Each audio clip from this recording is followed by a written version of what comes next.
Hey guys, welcome to another episode of the Block Thrasher Crypto Update. I'm so glad that you are here. We've got some great stuff to talk about today. A lot of interesting things happening in crypto. Of course, the Block Thrasher Daily Crypto Update is helping to simplify crypto and what is happening in the crypto market. We're doing that through news updates, analysis, education.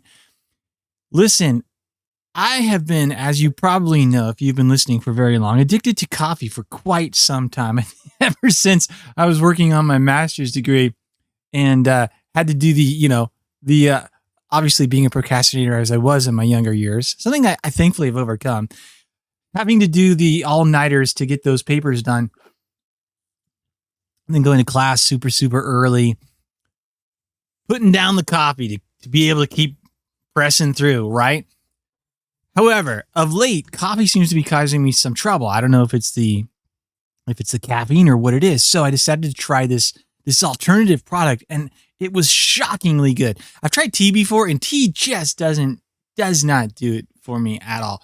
But this product is called Pero, P-E-R-O. It's an instant natural beverage.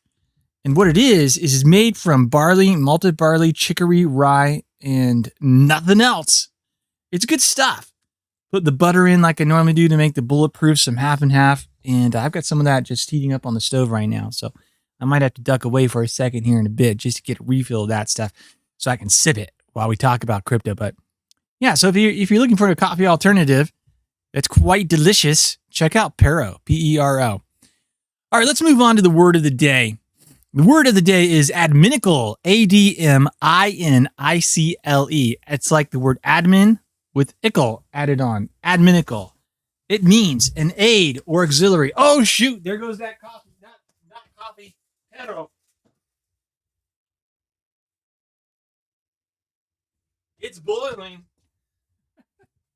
It actually started to overflow out of the pan. All right, there we go. Now we're set. Good to go. The whole point of the Block Thrasher Crypto Update is to provide an aid to help you better understand cryptocurrency through news, commentary, analysis, and education, and to help you make the best decisions you possibly can in terms of what crypto you want to jump into. Now, of course, that is not an easy thing to do. The cryptocurrency market is all over the place, as we know. However, I do believe one of my core value principles is that one can protect themselves over the long run, or not protect themselves, but see better gains by doing fundamental analysis. And so that's what we're about here. Sure, you might see some crazy gains in a flash, as in a pump and dump type of scheme, etc. But over the long run, if you invest in those quality projects, which have good teams and good technology and all of that, you're going to do much better. Anyway, we've talked about that a lot. But all right, jumping into the market, let's look at prices today. The total global crypto market cap is down. This is interesting. It started out the morning close to where it's been at $1.99 trillion. Now we're down 1.47% over the last 24 hours. So some money is being pulled out of the crypto market. And it looks like that's being done primarily with Bitcoin, because Bitcoin is down 2.59%. It is currently $58,123. So still not able to penetrate through that $60,000 resistance level and go up. It's not. However, we are seeing some really nice gains across the board within the alt market. So this is interesting. But before we jump into that, let's look at Bitcoin's dominance. Bitcoin's dominance has dropped to 55.5%. It was at 60% not too long ago. Ethereum is currently at 12.3% in terms of total market cap. So this is what we're seeing. We're seeing money that has come into the market now get distributed out into altcoins. Gas is at 189 GWE for standard. Gas still quite high. All right, let's look at these altcoins and see what's happening with them. We can see that Binance continues to just tear things up. It is up 28% on the week, up 5% in the last 24 hours, currently $392.42. And it did hit an all-time high hours ago, over $400. So Binance obviously doing quite well. The standout story of the day, though, is this XRP. XRP just up 65.78% in the last week, up 32% in the last 24 hours. It is currently sitting at 98 cents. And we do have a little bit of some news to talk about here with Ripple Labs and Binance. Let's take a look at that while we're on it, just to see what's going on here. Ripple has risen about 40% today, surpassing $1 for the first time in 3 years. That's right. It was up over $1 just a couple of hours ago. Its market cap has increased to $45 billion, with its fully diluted market cap at just about $1 billion. The big question, of course, is why is XRP rising? Why is it rising when we've got all these issues with the SEC, et cetera, et cetera? Now, there's some takeaways. We'll get to the takeaways here in just a moment. But according to this author over here at Trust Notes, he's saying there's no obvious answer why it's rising. It could just be that it's rising because all other cryptos are rising. However, there are a couple of factors that, I just don't think it started to rise before this news, these issues this news came out. So again, who knows? I agree with them. Who knows? There's apparently a conference call today with the Securities and Exchange Commission, SEC, but that appears to be very administrative, et cetera, et cetera, et cetera. So this is not the article that talked about it. One article did mention, though, that there is a very interesting, is this the one here? SEC agreed. Oh, this is it. Yeah. The SEC will have to clarify to the judge how it is transformed into, okay, Jeremy Hogan, is the lawyer for Ripple. He's partner at the Hogan and Hogan law firm. He's taken to Twitter to say that in 2016, the SEC referred to Ripple Labs in documents as a, quote, digital currency company. So I guess last night or the night before, he's been doing a deep dive, according to the story, looking at documents from back in 2016. And he found that the SEC actually referred to Ripple Labs or referred to XRP as a digital currency company. But now they're saying, no, it's a digital security. So he's going to try to use that to say to the judge, the SEC is going to have to clarify how it has become a digital security when back then they called it a digital currency. The lawyer explains that the public document is dated 2016, and back then the U.S. securities regulator considered Ripple affiliated XRP a digital currency, thus agreeing with the FinCEN verdict made in 2015. So in 2015, the FinCEN said the same thing. This argument about FinCEN is the one that Ripple has been using actively against the SEC in court. All right, so just to summarize all of this, if it's declared to be a digital currency, that's going to be a good thing for the cryptocurrency space. If it's declared to be a security and continues to survive, and they are able to walk away from these SEC issues, then it's going to be the only regulated, basically approved digital security, cryptocurrency that's a security. So that might also give it some advantages. So all of this is just interesting to watch, for a number of reasons. One, we talked about this, but one is that it just seems to have this resiliency that regardless of what the SEC is doing, XRP is doing incredibly well. And this sort of illustrates also could be the global effect, because it's not just US holders that are using XRP. And so whatever the case may be, currently, as we sit here today, XRP is back at $1, well above where it was when the SEC first issued its whatever it's called. What do they call it? Well, it's decided to take Ripple to court. Let's put it that way. All right, Cardano. Cardano is up 4.24% to $1.26. There's some good news out there for Cardano today. They continue to make more and more partnerships in many different areas. We're not going to look at that, but I don't think that's driving this price increase either. I think it's just the alts are up. So, however, we do have this interesting thing going on in the market right now. It's very much a mixed bag with a lot of green, but also a lot of red. Polkadot is in the red, down 3.27%, is currently $43. Uniswap is down 1.12% to $31. Litecoin is up. Litecoin just boom, blasting off. Up almost 20% on the weekend, up 12% in the last 24 hours. So this uptick coming just mostly in the last day. It is at $234.89. Chainlink is at $33.23, up 5% in the last 24 hours. Chainlink also looking good. We can see across the board here, we've got 20, 25, 26, 15, 18. We got some for the week percentage increases. So we're definitely seeing a nice boost here for the altcoins. Bitcoin Cash is back at number 11. It is $654.27. Stellar. Now, Stellar, something's going on with Stellar right now, but it doesn't seem to be affecting the prices. The Stellar blockchain has stopped for the last 5 or 6 hours, maybe coming up on 7 hours. Not a single transaction has been processed. And so the XLM Foundation, the Stellar Foundation, is looking into what is going on with that and trying to figure out how to fix that problem. So we'll have to keep an eye on that for sure. But like I said, not affecting the price, up 7% in the last 24 hours. It is currently 52 cents. Theta Fuel is down. Theta is at $10.22, down $1.28 on the in the last 24 hours at $11.60. I sort of think that Theta's had its run for a while. And, obviously love what the project is doing. Hope that it will succeed. But to be at the level that it's at is quite phenomenal, actually, for a project like this.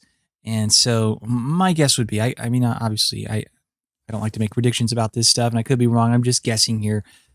So not financial advice, just giving you my intuition here on this one, which is that Theta is probably just gonna move sideways for a bit.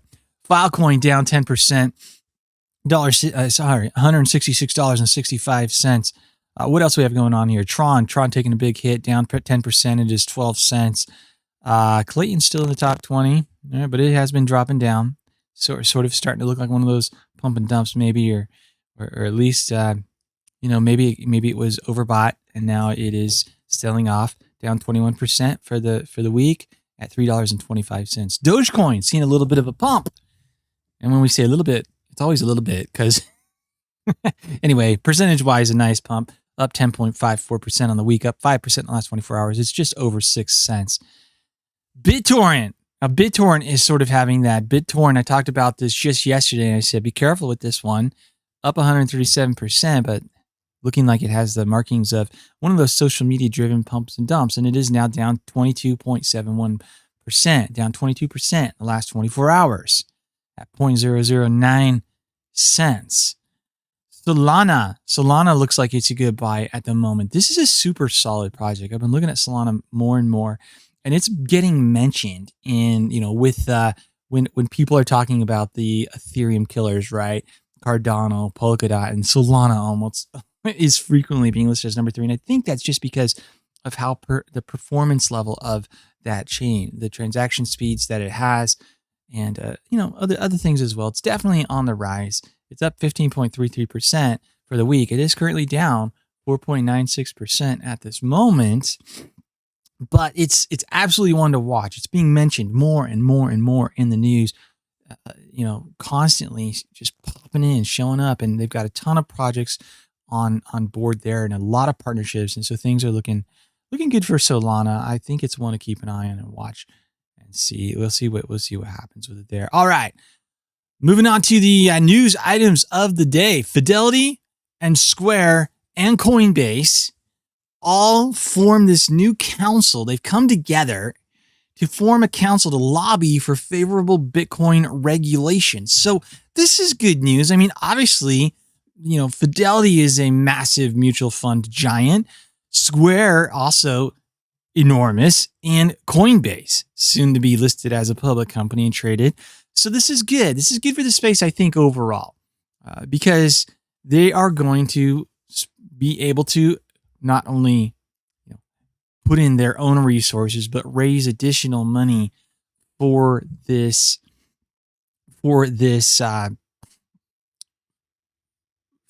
fund to lobby the government for positive.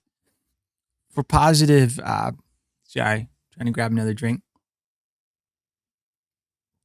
For positive regulation. Now, this is one of those things where you've got to be cautious in how this could go. Because these types of trade groups and these types of organizations and lobbyists, etc., there's always a question, will they work toward favorable cryptocurrency regulations for the cryptocurrency space, or will they work towards favorable cryptocurrency regulations for their corporations, right? And obviously, any corporation's entire purpose is self-interest. So they could potentially try to do some nefarious things, like make it such that only highly regulated and compliant companies such as them can be custodians of crypto, can, buy and sell and trade, or, where you have to use essentially a wallet that is monitored or controlled or whatever by them, these types of things, which really flies in the face of sort of the core ideas and values behind cryptocurrency. So we'll watch that and see what happens there. All right. This is an interesting little fact. Cryptocurrencies are now worth more than the American banking system. How about that? One of the core concepts of crypto was the idea of being unbanked, of disintermediation, of removing the intermediaries that take privacy, that take huge amounts of money in the form of fees, that require trust, etc.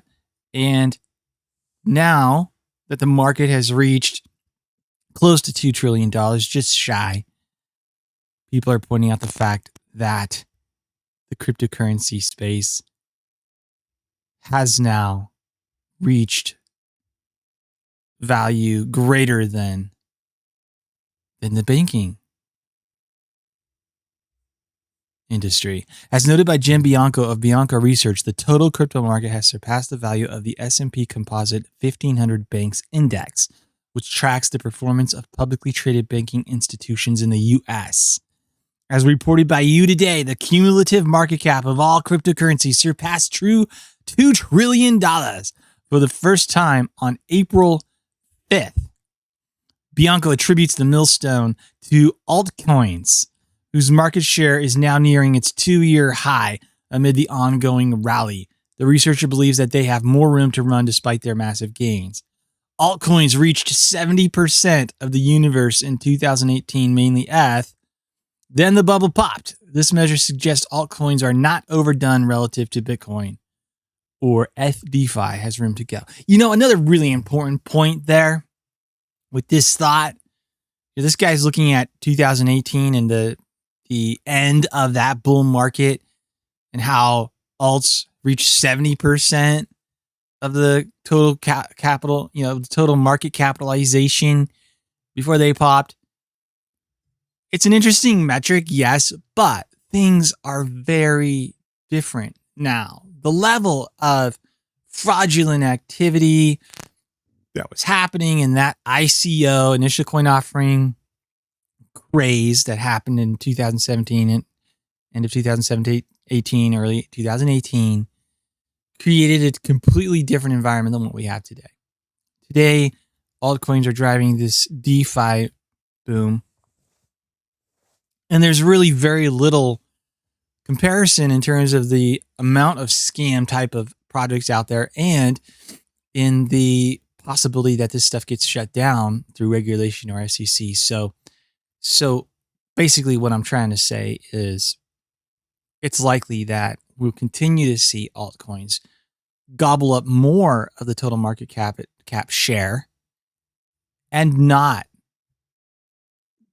see a massive reduction in that when the market does, and if the market does turn down into a prolonged bear market. We see a significant drop in prices. Despite its declining dominance, Bitcoin alone is still now worth more than the JP Morgan Chase, Bank of America, and Wells Fargo combined. A year ago, for comparison, the whole crypto market cap was smaller than that of JP Morgan, the largest U.S. bank. So in just 1 year, Bitcoin alone worth more than JP Morgan Chase, Bank of America, and Wells Fargo combined. This is incredible. Not really, it really doesn't have that much significance other than just to illustrate the incredible growth. Tether is going to launch their USDT stablecoin on Polkadot and Kusama. Previously, we saw most recently that they did this with Solana, and now they're moving on to Polkadot and Osama. So Tether quite clearly taking steps to become blockchain agnostic as they launch Tether on more and more and more blockchains. So this is good. I'm sure we're going to see more of this. Cardano probably being in the cards very soon. Stellar Crypto Network hit by transaction stoppage. Developers say issue is being investigated. Let's see if there's, I mentioned this already, so I'm not going to jump into it unless there is an update on this here. New update. The Stellar blockchain has come to a halt. That's not good. All right, more stories of, we've been seeing so many of these. Here's another of a project that is moving away from Ethereum and becoming more agnostic, adopting other platforms. This is good news, I think, for both Balancer and for Algorand. Balancer Ventures outside Ethereum aims to be Algorand's Uniswap. DeFi projects continue to look for proof-of-stake blockchains that can manage a lot of transactions with lower costs. Balancer, one of the largest decentralized exchanges built on Ethereum, is coming to Algorand. Just by the way, Algorand is a super, super solid project. I usually don't mention it when we're doing a market cap because it is still relatively, it is at number 39 in terms of market capitalization. It is up 4.4% on the week to $1.39. It just hit $1.40 right before our eyes. Algorand does not see a lot of price movement. It is not pump and dump by any means. It's very stable in its price. In this year, it's somewhere between 93 cents and $1.40, and has not gone out of that range. Maybe much at all, if at all. I'd have to pull up the chart, but I've been watching it every day. So Algorand is one of the best alternatives in terms of the team and the technology. Phenomenal for staking, super easy. So anyway, Balancer, and this is good news for Algorand, is coming to Algorand. It's yet another example of a large DeFi project expanding beyond Ethereum to one of the Ethereum blockchain's rivals. According to a press release, Balancer will be the first automated market maker available for use by the Algorand community. In doing so, it beats out larger rival AMMs, automated market makers, Uniswap and SushiSwap. Now, I don't know if there's any news about Uniswap doing this. SushiSwap would not surprise me at all because SushiSwap has been already doing this, becoming increasingly blockchain agnostic or project agnostic, and is already working on Binance Smart Chain and a couple of others that they've announced that they're going to Avalanche, and others that they're working with. So, like Ethereum, Algorand runs smart contracts, the computer code that automates transactions and removes the need for third parties, et cetera, blah, blah, blah, blah. We know all that stuff. So anyway, good news for both projects, Balancer and Algorand. Today, interestingly enough, the story from Zero Hedge from the Mises Institute. Today marks the anniversary of when FDR banned gold. 88 years ago today, FDR banned gold. Will Bitcoin be next? Today's the 88th anniversary of Executive Order 6102, signed by President Franklin Delano Roosevelt, forbidding the hoarding of gold coin, gold bullion, and gold certificates within the continental United States. The order was one of the several disastrous responses to the Great Depression that succeeded in escalating the financial crisis. Later in the year, the U.S. Congress would pass a resolution retroactively supporting the legislation. However, It was the determined autocratic leadership of FDR that gave way for these unprecedented measures. That's right. You know, it's funny. I did an episode on this just, a week ago or so. We covered this in quite a bit of detail, but something I forgot to mention at that time was the point that Bishop here from the Mises Institute is pointing out is that this was done by an executive order, right? Obviously today we see, every president has given more executive orders than the president before, and they constantly push the boundaries of trying to expand their powers in terms of, executive orders.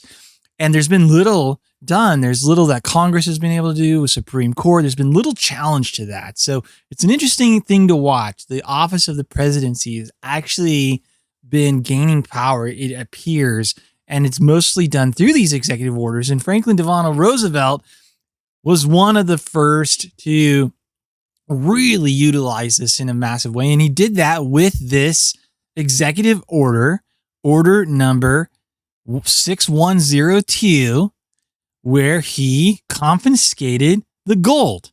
It's cool because there's a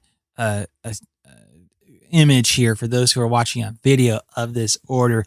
I plan eventually to get a nice printout of this thing and hang it in my office. I think it was such a huge event. So important. I was thinking the word seminal, but seminal isn't the right word. Just shocking, actually, for most of us who, maybe weren't aware or who were under the impression, I think, that we live in a free country, right? Where private property rights and ownership of the things that we have is secure and guaranteed. And that's just not historically accurate. So if you look at the image here of the actual order that was printed and given to the Postmaster of the United States at the times, James A. Farley, the Postmaster General, who was instructed to post this in a conspicuous place. So I can only imagine that if you lived during that time in 1933, you'd go down to the bank and here was this poster up on the wall. You'd go down to was Walgreens around? I think it was, your 5 and dime or whatever downtown. And here's this poster. It says, under executive order of the president issued April 5th, 1933, all persons are required to deliver on or before May 1st, 1933, all gold coin, gold bullion, and gold certificates now owned by them to a Federal Reserve Bank, branch, or agency, or to any member of the Federal Reserve System. Unstinking believable. All right, but going back to this article, which has some great points that I want to share with you guys. The underlying legislation that evoked by FDR's executive order was the Trading with the Enemy Act of 1917, a byproduct of World War II. We covered that in detail, so if you want to learn more about that, go back to that episode. Despite the fact the U.S. was in no way in a period of war in 1932. Similarly, we have seen war on terror inspired financial legislation increasingly be used against American citizens. For example, in the name of fighting terrorism, the U.S. Patriot Act significantly increased Know Your Customer laws, empowering federal regulators to use the traditional banking system to better track the economic behavior of American citizens. Absolutely. Prior to the Patriot Act, this was just not done. This Know Your Customer, anti-money laundering, stuff like that, it's being, done today. It wasn't done. In the eyes of the federal government, anti-terrorism legislation was quickly expanded to include additional missions, such as stopping money laundering and drug crimes. Increasingly, these boogeymen have been used by policymakers around the world to erode financial privacy assets, such as cash and secret Swiss bank accounts. That's true. I mean, one of the seminal concepts of the United States in our Constitution was the idea that we were supposed to have privacy, to not be subject to unreasonable search or seizure of our private papers without cause. And that's just been completely blown away. On the domestic side, we have increasingly seen U.S. corporate actors demonstrate their loyalty to the progressive political zeitgeist by proactively cracking down on various dissident political figures and conservative action groups. And this is why this issue is so important. Bank of America, for example, has debanked various gun manufacturers and also turned over client data following the January 6th protests at the U.S. Capitol. These moves could prove useful if Bank of America needs another federal bailout from a Biden-Harris administration, but highlights the degree to which the modern financial system can easily be weaponized against a state's political enemies. And, this is the kind of thing that a lot of people will look at and they'll go, well, I don't like guns, so I'm glad. And I don't, and the protest was bad, so I'm glad. And, I'm not going to do anything wrong, so I'm glad. And see, the issue is, though, that your party may not always be in power. The people that think like you. And when the precedent is set that these type of actions can be taken against political enemies or the people that are on the other side that you don't like, it's only a matter of time before it happens to you. That's why there's that statement that someone wrote in Germany, that was in Germany during the time when the Nazis were coming into power, and it goes something like, when they came for the socialists, I said nothing because I wasn't a socialist. When they came for the laborers and the unions, I said nothing because I wasn't a laborer. When they came for 4 or 5 different groups of people that, the Jews, I said nothing because I wasn't Jew. The different groups that the Nazis began to go after, and these people started to disappear in the middle of the night, or they before that, they started the same type of thing where their bank accounts were seized and their assets were seized and their property was taken. I said nothing. And then finally, when they came for me, because I was last on the list, there was no one to say anything for me. Right. And this is why that's just an important concept that people often need to recognize. When you see a group losing freedoms because they don't think correctly or don't adopt the right ideology or whatever, it's only a matter of time before it swings back to you, right? So that's why it's so important just to protect those freedoms for everyone. Earlier this year, Treasury Secretary Janet Yellen indicated that cryptocurrencies are in her crosshairs, telling an industry roundtable that, quote, so this is why this is important for those of us in the crypto space, because there's this narrative that's being promulgated to try to present the idea that crypto is also under that classification used by the wrong groups. So she said, the misuse of cryptocurrency and virtual assets is a growing problem. I see the promise of these new technologies, but I also see the reality. Cryptocurrencies have been used to launder the profits of online drug traffickers. They've been a tool to finance terrorism. European Central Bank president, of course, the Europeans' counterparty to Yellen Fudd, I like to call her, is Christine Lagarde, who has also called for global regulation of cryptocurrencies, responding to increased interest in these alternative assets. Of course, the increased interest in assets like Bitcoin is itself a direct response to the monetary policy of the Federal Reserve and the European Central Bank and other global central banks, responding to the government-caused economic shutdowns in 2020. While central bankers often publicly dismiss the role of non-politicized assets like gold and Bitcoin in financial markets, in their own circles, they understand the dangers that exist in allowing the public the option of opting out of their financial schemes. And this is one of the dangers of the central bank digital currencies, is that once you have a digital wallet on your phone and everything goes through the central bank digital currency, guilty or not, but if you are charged with some kind of crime, whether you're guilty or not, or you're in the wrong political party at some point, whatever it is, the ability to freeze all of your assets, freeze your account until further review or whatever is something that can occur. For example, at an annual Federal Reserve conference in 2016, the late Marvin Goddfried noted the role that cash played in limiting what anti-saving policies a central bank could pursue. He advocated the abolishment of cash in return and drew comparisons to the elimination of the gold standard. In 2018, an IMF report warned that cryptocurrencies could reduce demand in fiat money and recommended rigorously applying measures to prevent money laundering and the financing of terrorism in an attempt to undermine this consumer behavior. So you see what's going on here? If you didn't catch that, the point is this. Because they want to ensure that nobody is able to save money, or only the elites, only the very, very wealthy, but generally the regular public needs to keep spending their money, because that is how we keep the velocity going. And that is how the Keynesians believe you build wealth of a nation, right?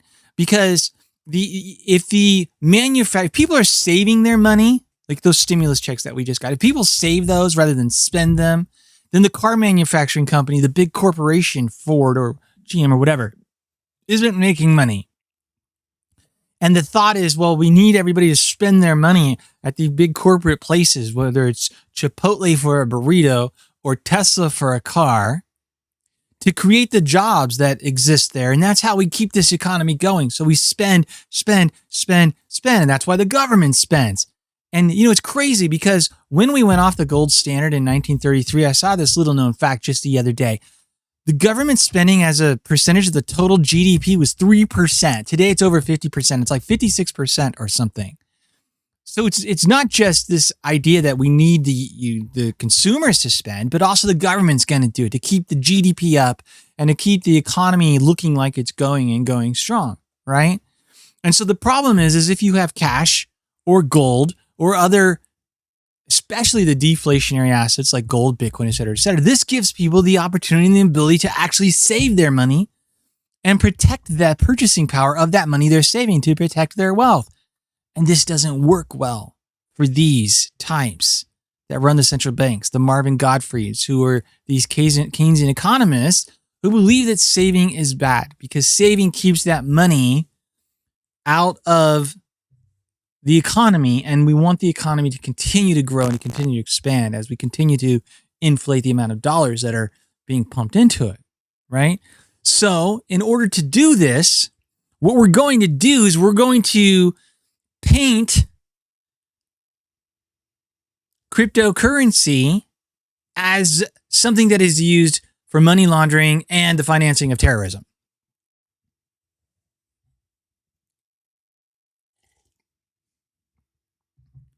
When in reality,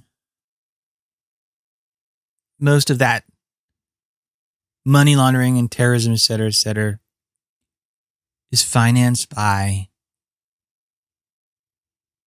fiat currencies. And not just fiat currencies, a lot of it ends up getting financed by freaking government itself as it gives foreign aid to other countries. And then once that money gets into the hands of the despots, they redistribute it however they will. In addition, going back to the article, central banks have sought to compete with the convenience of digital currency by developing their own versions, right? We're talking about CBDCs, central bank digital currencies. China, whose central bank has been one of the most aggressive in credit expansion since 2008, has recently released a digital yuan, while the ECB is working on a digital euro. As noted in 2017, this could set up a, quote, next generation of global currency war between private crypto and state digital currency. Since it is the nature of a state to defend its power, we should expect to see regulators and central banks around the world escalate regulatory and legal pressure against financial assets beyond their control. As FDR's gold crackdown showed, tyrants know the importance of controlling money in a time of crisis.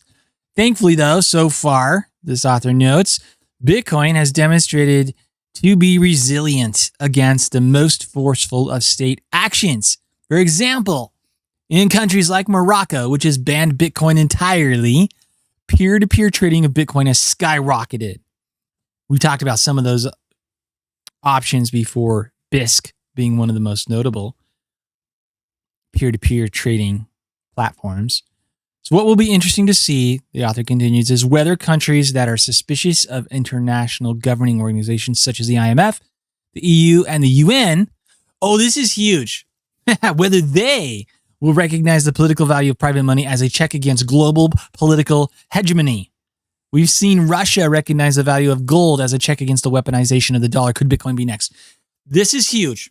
This is huge, and maybe one of the primary reasons why we won't see an attempt to confiscate crypto like we did with gold. And it's really, it's what the author is pointing out. There are a number of countries around the world that are suffering because of the international monetary cabal that is the IMF, the EU, the UN, the Bank of International Settlements, the World Bank, the Federal Reserve, the central banks, the major central banks of the Western world that are wielding massive influence over these countries and over these economies through the monetary system.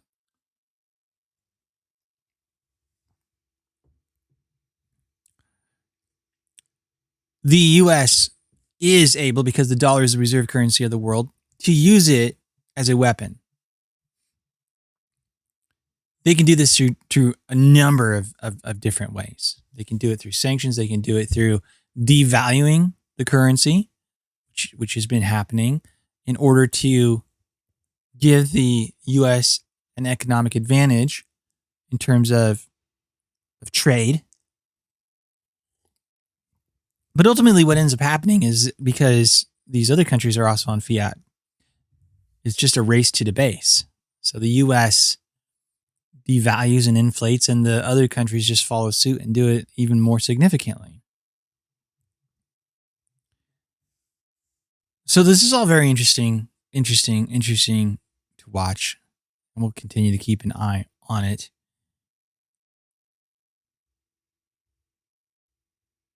My summarization would be that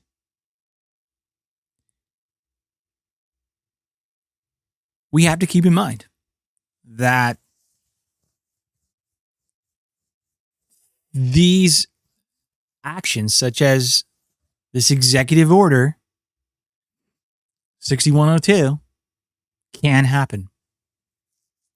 And this is why it's so important. And no one ever talks about this, obviously. Elections end up being about all kinds of stuff that's really not, doesn't matter.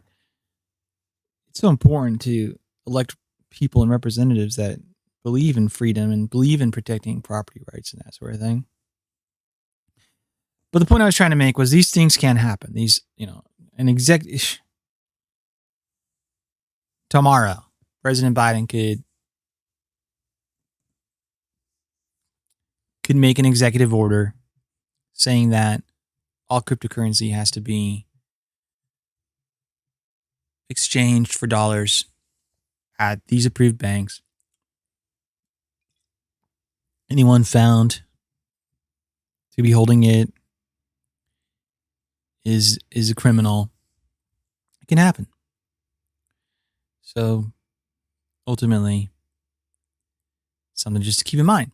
And for those who have significant wealth, as we've always stated, need to diversify, because they're not going to go after everything. All right, friends, thank you so much. I hope you have a phenomenal day this Tuesday, April 6th. Look forward to talking to you tomorrow. See you soon.